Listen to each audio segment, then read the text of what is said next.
जय हिंद दोस्तों। उम्मीद है आप सभी एकदम बेहतरीन होंगे तथा आप सभी का स्वागत है इस चैनल पर। तो दोस्तों, आप सभी से यही उम्मीद करेंगे कि आप इस वीडियो को बहुत ज़्यादा से ज़्यादा देखेंगे और अपने ज़रूरतमंद दोस्तों तक शेयर भी करेंगे। तो आज हम स्टार्ट कर रहे हैं कक्षा 10 का विज्ञान। पहला चैप्टर आप जानते ही हैं, रासायनिक अभिक्रियाएं एवं समीकरण।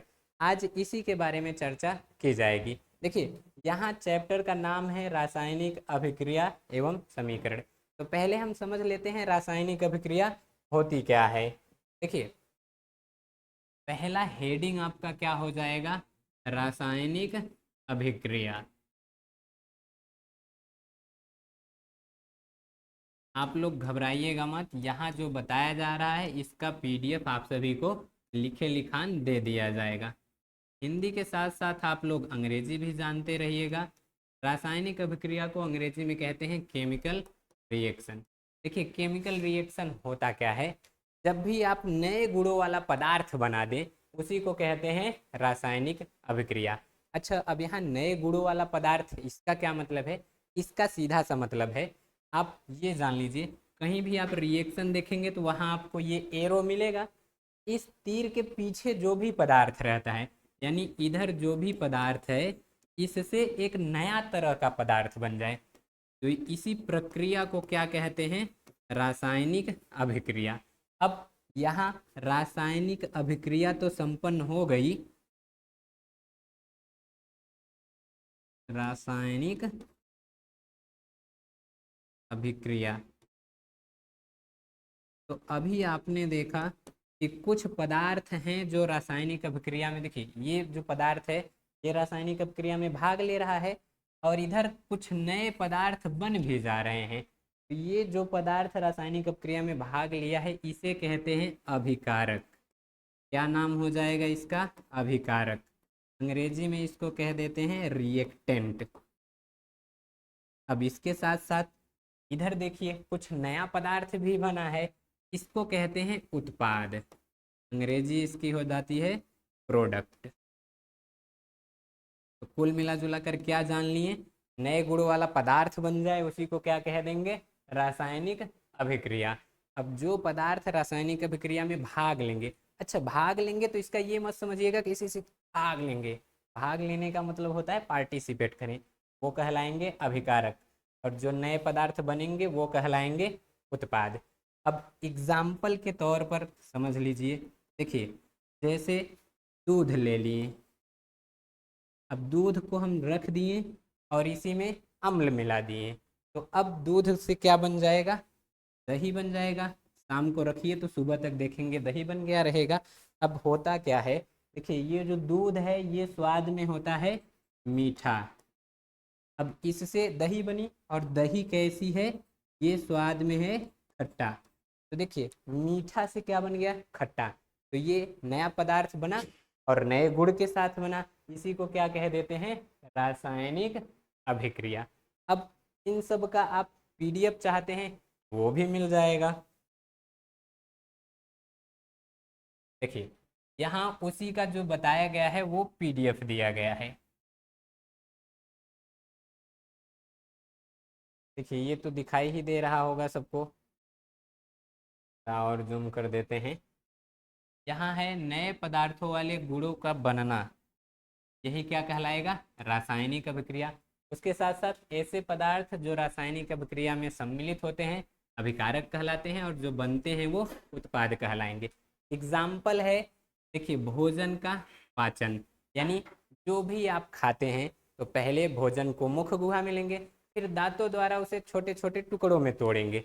अब वो जैसे ही आमाशय में गया, आमाशय यानी पेट में, तो वहाँ अम्ल मिल जाएगा, यानी हाइड्रोक्लोरिक अम्ल।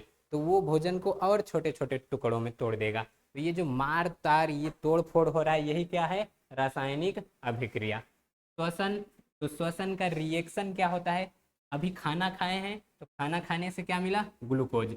अब ये जो ग्लूकोज मिला हुआ है ये ऑक्सीजन से क्रिया कर लेता है, और ये बनाता क्या है? तो ये बना लेगा CO2 और प्लस में H2O, और साथ में ये बना लेता है ऊर्जा। यही क्या है? श्वसन की अभिक्रिया। इसी को क्या कहते हैं? रासायनिक अभिक्रिया।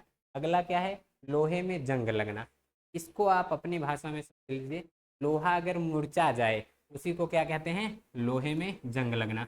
अब यहाँ तक बता दिया गया, तो आप लोगों के लिए एक सवाल है, जंग लगने पर लोहे का जो वजन है वो क्या होता है, यानी जंग लगने पर जो वजन है, तो इसके लिए ऑप्शन ए है कि बढ़ेगा, ऑप्शन बी है घटेगा, ऑप्शन सी है समान रहेगा, यानी न बढ़ेगा न घटेगा। अब ऑप्शन डी है ही नहीं, हमारे पास ऑप्शन की कमी है, इसलिए 3 ही ऑप्शन दिए हैं। तो ये तो इसमें आप लोगों को बताना है कि जब से ही लोहे में जंग लग जाता है तो उसका वजन क्या होता है। तो अब जितने लोग बताए हो कि हाँ उसका वजन घट जाता है, सब लोगों का गलत है। ऑप्शन सही क्या है, बढ़ेगा। देखिए समझिए, जैसे ये कोई रॉड है, यहाँ पर इस तरह से ये क्या है, कोई रॉड है। अब मान लिए कि इसका वजन है 100 ग्राम। अब जैसे ही इस पर जंग लगेगा, यानी बाहर से कण आकर इस पर आक्रमण करेंगे, देखिए ये बाहर से जो बैक्टीरिया हैं या फिर और नमी वाले कण हैं वो सब इस पर आकर चिपक गए, तो बाहर से आकर चिपके हैं तो इसका वजन तो बढ़ ही गया ना। तो इसी को कहते हैं लोहे पे जंग लगना। अगला है मैग्नीशियम फीते का जलना। देखिए यहाँ जो मैग्नीशियम धातु है वो ऑक्सीजन से क्रिया कर लेती है, बिना ऑक्सीजन के आग लगती नहीं, ये आप लोग भली भांति जानते हैं। अब ये बनाता क्या है, मैग्नीशियम ऑक्साइड। ऑक्सीजन अगर अकेले कहीं आए और 2 के रूप में आए, जैसे देखिए O2, तो इसको कहेंगे ऑक्सीजन। कोई भी गैस अगर 2 के रूप में आ रही तो उसका सिंपल वाला नाम लेंगे, जैसे Cl2 तो उसको कहेंगे फ्लोरीन। अब वही क्या काम करे, किसी के साथ आ जाए, जैसे ये देखिए ऑक्सीजन मैग्नीशियम के साथ आया, अब ऑक्सीजन इसको न कह के ऑक्साइड कहते हैं, पहले कौन आया, मैग्नीशियम, तो इसका नाम क्या हो जाएगा, मैग्नीशियम ऑक्साइड। तो इतने में किसी को कोई दिक्कत, तो यहाँ मैग्नीशियम फीते का जलना। दही का बनना, तो अभी आपको बताए हैं ना, दूध लिए और दूध को इसी में मिला दिए अम्ल, और जैसे ही इसमें मिला दिए अम्ल तो ये किस में परिवर्तित हो गया, दही में। ये क्या है, रासायनिक अभिक्रिया। अब इसके साथ साथ कुछ बातें और जान लीजिए, जब भी जहाँ भी रासायनिक अभिक्रिया होगी उसकी पहचान आप क्या करेंगे, तो वहाँ अवस्था में परिवर्तन आ जाता है। जैसे यहाँ देखिए H2 ये है गैस, प्लस में O2 ये भी है गैस। अब जैसे ही ये दोनों मिलती हैं तो ये बना लेती हैं H2O, और ये क्या है, लिक्विड। अच्छा, आप लोग इसके बैलेंसिंग पर मत जाइएगा, अभी अभिक्रिया बैलेंस करना भी बताएंगे, वैसे बैलेंसी के लिए तो ये हो गया बैलेंस। अगला देखिए क्या कह रहा है, रंग में परिवर्तन। रंग में परिवर्तन यानी अभिकारक का रंग कुछ और रहेगा और जैसे ही उत्पाद बनेगा उसका रंग और हो जाएगा। जैसे में हम क्या करते हैं, ये लिए CuSO4 और इसकी क्रिया किससे करा दिए, जिंक से। अब ये जिंक जाता है यहाँ से कापर का कर देता है विस्थापन, और उसका कलर भी हो जाता है चेंज, तो इसी को कहते हैं रंग में परिवर्तन। ये लक्षण है, जहाँ भी रासायनिक क्रिया होगी ये होगा। अगला है तापमान में परिवर्तन। तापमान में परिवर्तन यानी आप बूझा चूना ले लीजिए और उसको पानी में जैसे ही भिगो देंगे तो बुलबुले के साथ वहाँ अभिक्रिया होने लगती है, तो वहाँ तापमान बढ़ जाता है। अगला है गैस का उत्सर्जन। तो देखिए यही हम क्या करें, H2SO4 ले लें और इसकी क्रिया किससे करा दें, Fi से, तो ये क्या बना लेता है, FiSO4 और प्लस में H2। तो ये जो H2 है ये क्या है, गैस, और गैस जब भी अपक्रिया से बाहर निकलती है तो ये तीर ऊपर कर देते हैं, ठीक, इसका मतलब गैस का उत्सर्जन हो रहा है। तो ये था रासायनिक अभिक्रिया, उसके उदाहरण और अभिक्रिया, रासायनिक अभिक्रिया के लक्षण। इतने को जल्दी से आप लोग फोटो कॉपी कर लीजिए इसका। बढ़ते हैं आगे की ओर। तो आई होप ये आपको अच्छे से समझ में आया होगा। देखिए अगला क्या है, रासायनिक अभिक्रिया के प्रकार देखते हैं। यही एक टॉपिक और है रासायनिक समीकरण।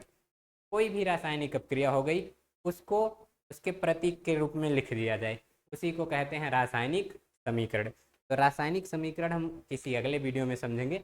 अब हम अगला समझ लेते हैं रासायनिक अभिक्रिया के प्रकार, यानी टाइप ऑफ केमिकल रिएक्शन।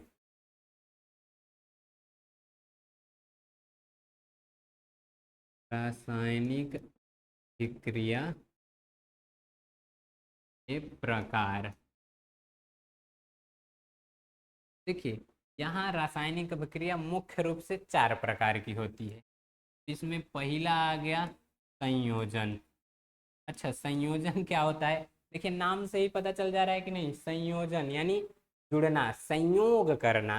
तो जिस भी रासायनिक अपक्रिया में दो अभिकारक या दो से ज्यादा अभिकारक आपस में जुड़ जाएं और एक उत्पाद बनाएं, उसी को क्या कहते हैं? संयोजन अपक्रिया। एग्जाम्पल के तौर पर तो देखिए, ये है H2, ये क्रिया कर ले O2 से, तो ये क्या बनाता है? H2O। तो यहाँ देखिए, अभिकारक कौन है? हाइड्रोजन। और कौन है? ऑक्सीजन। तो दो हैं अभिकारक, लेकिन यहाँ उत्पाद कितना बना? एक हो। तो इसी को कहते हैं संयोजन अपक्रिया। ठीक है। अगला हम देख लेते हैं, मैग्नीशियम, इसकी क्रिया करा दिए ऑक्सीजन से, तो क्या बन जाता है? MgO। यहाँ पर भी अभिकारक दो हैं, एक ये मैग्नीशियम, दूसरा ऑक्सीजन, और यहाँ उत्पाद एक बना और वो है मैग्नीशियम ऑक्साइड। तो संयोजन अपक्रिया यानी कि दो अभिकारक का आपस में जुड़कर एकल उत्पाद बनाना संयोजन अपक्रिया कहलाता है। दूसरा इसका देखते हैं वियोजन, उसी का जस्ट उल्टा। देखिए, यहाँ जुड़कर नया उत्पाद बन रहा था, तो यहाँ टूट कर नया उत्पाद बनेगा। अब इसी को हम क्या कर देते हैं? रिवर्स कर देते हैं। जैसे में हम ले लिए NH3, तो NH3 में एक ही अभिकारक है। अब ये जैसे ही टूटता है तो उत्पाद बनता है N2 और प्लस में H2। ठीक। तो यहाँ पर अभिकारक एक हो और उत्पाद कितने बन गए? दो। यानी कि जब जुड़कर नया पदार्थ बन रहा था तो संयोजन, और उसी का उल्टा कर दीजिए, यानी जब टूट कर नया उत्पाद बने तो वियोजन। तो इसकी परिभाषा कैसे लिखेंगे? ऐसी रासायनिक अभिक्रिया जिसमें एक अभिकारक टूटकर एक से अधिक उत्पाद बनाता है, उसी को कहते हैं वियोजन अपक्रिया। कोई दिक्कत नहीं। अब ये कई प्रकार की होती है, कई प्रकार की। उसमें देखिए क्या क्या आ जाता है। पहला है प्रकाशीय वियोजन, मतलब कि ये जो टूटने की क्रिया है, अगर यही प्रकाश की उपस्थिति में हो तो उसी को क्या कहते हैं? प्रकाशीय वियोजन। अगर वही उष्मा की उपस्थिति में हो तो उसे कहेंगे उष्मीय वियोजन। और अगर वही विद्युत की उपस्थिति में हो तो उसे कहते हैं विद्युतीय वियोजन, या कह लीजिए विद्युत वियोजन। एग्जाम्पल के साथ हम देखते हैं। देखिए, यहाँ है AgBr। इस AgBr का उपयोग फोटोग्राफी में भी करते हैं। ये जैसे ही टूटता है प्रकाश की उपस्थिति, ये देखिए बना दिए सूर्य देवता को। अब ये इसको तोड़ देंगे, या कहीं कहीं इसकी जगह पर HNu भी लिखा रहता है, तो ये टूटता है तो बनता है Ag और प्लस में Br2। ठीक। अगला क्या है? उष्मीय वियोजन। उष्मीय वियोजन में होता क्या है? बहुत फेमस है कैल्शियम कार्बोनेट। जैसे ही हम इसको थोड़ा सा उष्मा क्या दे दिए, अब ये टूट जाएगा, और टूटेगा तो बनाएगा क्या? CaO प्लस में CO2, यानी कैल्शियम कार्बोनेट को जैसे ही थोड़ा उष्मा दिए वो बना लिया कैल्शियम ऑक्साइड और कार्बन डाइऑक्साइड। विद्युत वियोजन में हम क्या किए? H2O, इस H2O में जैसे ही इलेक्ट्रिसिटी प्रवाहित किए, यानी कि विद्युत का प्रवाह करवाएं, तो ये अलग अलग हो जाते हैं। जितने भी इसके हाइड्रोजन ऑक्सीजन मॉलिक्यूल हैं वो आपस में ब्रेकअप कर लेंगे, और जहाँ भी ब्रेकअप हुआ तो कौन सी अपक्रिया? वियोजन। और पैचअप हुआ तो संयोजन। तो यहाँ बनेगा क्या? H2 और प्लस में O2। ये देखिए, ये वियोजन के प्रकार हैं। स्क्रीनशॉट ले लीजिए। तो ये तो दो हो गया। अब तीसरा हम देख लेते हैं।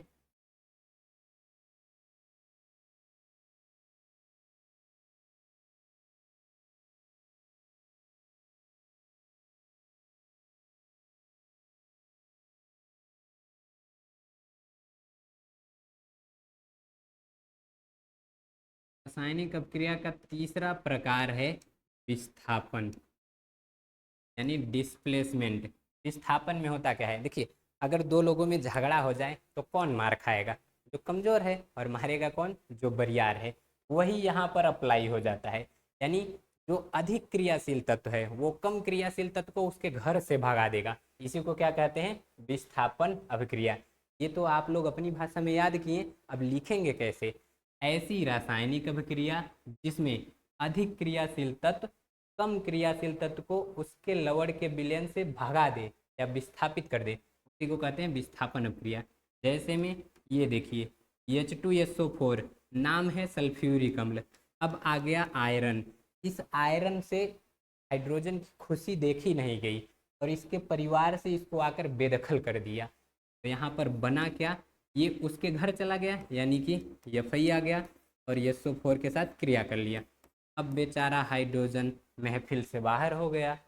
या तो एक और एग्जाम्पल देखें तो CuSO4 और प्लस में Zn, यहाँ ज़्यादा क्रियाशील था ये आयरन और यहाँ ज़्यादा क्रियाशील है जिंक।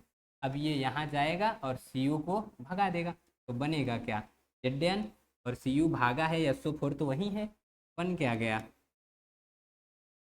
ये है कॉपर सल्फेट, ये है जिंक सल्फेट। इसी को कहते हैं विस्थापन अपक्रिया। अब यही जो विस्थापन यानी जो भगाने की क्रिया है ये 2 बार हो जाए, उसी को कहते हैं द्विविस्थापन अपक्रिया। जल्दी से इतने का स्क्रीनशॉट ले लीजिए। चलिए देखिए लास्ट हेडिंग क्या है, द्विविस्थापन। तो द्विविस्थापन में होता क्या है, दो पदार्थों के बीच आयनों का आदान प्रदान होता है। दो पदार्थ मतलब समझ लीजिए, यहाँ पर हम ले लिए Na2SO4 और इसकी क्रिया हम करा दिए BaCl2 से। अब देखिए इसका जो ये Ba है और इसका Na है, ये सोडियम सल्फेट कह रहा है यार इस बेरियम को हमारी तरफ भेज दो, ये क्लोरीन कह रहा है हम ऐसे कैसे भेज दें, तुम भी अपने सोडियम को इधर भेजो। तो ये चला गया इधर और ये चला आया इधर। तो देखो ये 2 पदार्थ हो गए, इनमें आदान प्रदान हो रहा है आयनों का, इसी को कहते हैं द्विविस्थापन अपक्रिया। तो बनेगा क्या, ये बन गया BaSO4 और सोडियम इधर चलाया, बन गया 2NaCl। ठीक, तो यही क्या है, द्विविस्थापन अभिक्रिया। तो चलिए एक बार धड़ाधड़ तेजी से देख लेते हैं। संयोजन यानी 2 अभिकारक का आपस में जुड़कर एकल उत्पाद बनाना। वियोजन यानी एकल अभिकारक का टूटकर एक से अधिक उत्पाद बनाना। विस्थापन यानी अधिक क्रियाशील तत्व का कम क्रियाशील तत्व को विस्थापित कर देना। और द्विविस्थापन इसका मतलब 2 पदार्थों के बीच आयनों का आदान प्रदान। इस अभिक्रिया को क्या कहते हैं, द्विविस्थापन अभिक्रिया। अब इसका आप PDF नोट्स चाहते हैं तो वो भी है।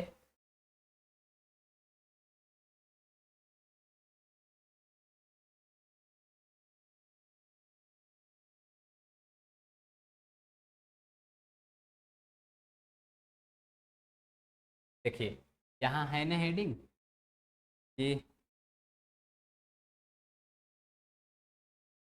रासायनिक अभिक्रिया के प्रकार में पहला क्या है, दे रहा है, इसमें पहला क्या है, संयोजन अभिक्रिया। तो इसमें देखिए दिखाया रहा है ना A+B = C।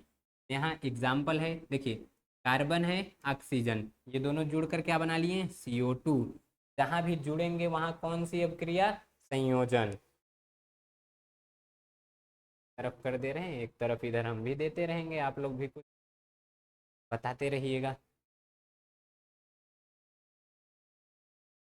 तो संयोजन में जुड़ रहे हैं। अब यहीं देखिए ये वियोजन, वियोजन में होता क्या है, देखिए वियोजन में क्या होगा, इसमें टूट जाएंगे और जैसे ही टूटते हैं तो नए उत्पाद का निर्माण कर लेंगे। यहाँ एक है उसमें वियोजन। अब इसी के बाद अगले वाले में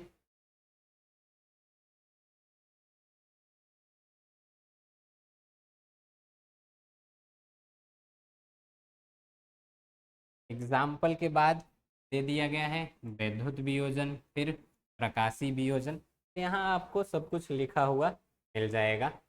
ये देखिए द्विविस्थापन है और इधर विस्थापन। तो अभी पूरा चैप्टर खत्म नहीं हुआ। अब आप लोग अभी तक तो पढ़ रहे थे, अब देख लीजिए जरा, कुछ क्वेश्चन दे रहा हूँ, आप लोग कर पा रहे हैं कि नहीं। यहाँ पर एक रिएक्शन लिख दिए हैं, आप सभी को बताना रहेगा कि ये कौन सा रिएक्शन है।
चलिए, इन सब में आपको बताना है ये क्या है। देखिए यहाँ पर क्या हो रहा है, दो अभिकारक जुड़ रहे हैं। जैसे ही दो अभिकारक जुड़ेंगे तो यहाँ पर क्या हो जाएगा, संयोजन। ये हो गया संयोजन। यहाँ देखिए क्या हो रहा है, Ag इधर चला आ रहा है और Na इधर चला जा रहा है। यहाँ आदान प्रदान हो रहा है, तो इसका मतलब यहाँ पर क्या हो रहा है, द्विविस्थापन। और इसके साथ साथ ये देखिए, दो अभिकारक जुड़ गए, एक बना, तो यहाँ पर क्या, संयोजन। आप लोग भी कमेंट में तेजी तेजी से बताते रहिएगा। अब ये दो आपके लिए है, इसको आप लोग कमेंट में बताइएगा जरा कि हाँ यहाँ पर कौन सी अभिक्रिया हो रही है। इसके साथ साथ कुछ आपको और बता दिया जा रहा है, जैसे मोमबत्ती का पिघलना। मोमबत्ती, अब यहाँ दो ऑप्शन है, एक है मोमबत्ती का जलना और दूसरा है इसका पिघलना। तो आपको बताना है कि ये रासायनिक अभिक्रिया है या नहीं। ठीक, कमेंट में आप लोग इतना बताइएगा। तो इसके साथ साथ मिलेंगे आप सभी से। देखिए आज तक जितना बताया गया, आज हमें उम्मीद है कि आप सभी को ये एकदम बढ़िया से समझ में आया होगा। आप इस वीडियो को जितना हो सके उतना शेयर कीजिए, चैनल को सब्सक्राइब कीजिए और अपने उन दोस्तों तक शेयर कीजिए जो पढ़ने के इच्छुक तो हैं पर उनके पास साधन नहीं है, उनके पास कोचिंग जाने के लिए पैसा नहीं है। यहाँ ये चैनल आप सभी को फ्री में हर एक सब्जेक्ट का एकदम बढ़िया से बढ़िया कंटेंट प्रोवाइड करेगा, ताकि आप लोगों के बोर्ड एग्ज़ाम में आपकी मदद हो सके। तो चैनल को सब्सक्राइब करें। मिलते हैं अगले वीडियो में, तब तक के लिए जय हिंद।